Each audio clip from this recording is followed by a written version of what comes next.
China-US Tianjin talks. China, full of sincerity, shares its responsibilities and responsibilities. In front of the Chinese side, the United States does not have the qualification to say that it wants to speak to China from a position of strength. The solemn response which Chinese Ministry of Foreign Affairs responded to the U.S. is still impressive. On July 26, Beijing time, China and the U.S. once again conducted talks. From Alaska to Tianjin, more than 4 months have passed. Although the Olympic Games are in full swing in Tokyo, the talks are still a dialogue that the whole world is paying attention to. China is the source of the COVID-19 virus. China is engaged in vaccine diplomacy. China's Xinjiang has human rights problems. These are all sewage that the U.S. has poured on China. To this end, in this meeting, China urges the U.S. to change extremely wrong to China's cognition, extremely dangerous to China's policies and words and deeds. In this regard, China has specifically set out a list of error corrections, including urging the U.S. to unconditionally abolish visa restrictions on Chinese students, stop suppressing Chinese companies, stop nuisance to Chinese students, and stop suppressing Confucius institutes. In addition, China has also listed a list of key cases.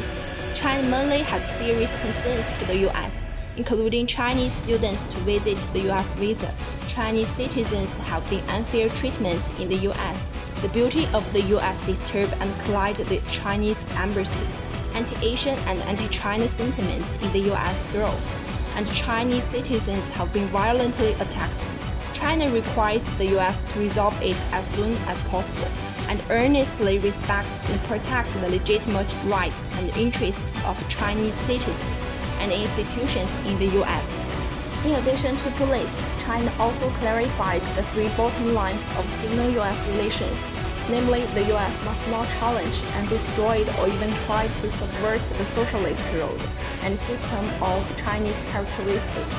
The U.S. must not try to obstruct China's development process. The U.S. must not violate China's national sovereignty, cannot destroy the integrity of China's territory.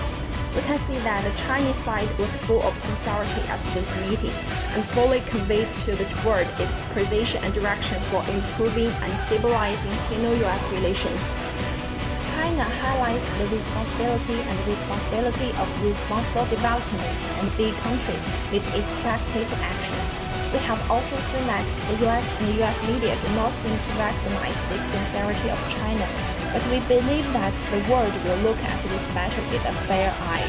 We hope that the United States can make up the lesson of respect and treat each other as equals, and reshape the direction of Sino-U.S. relations in the right way.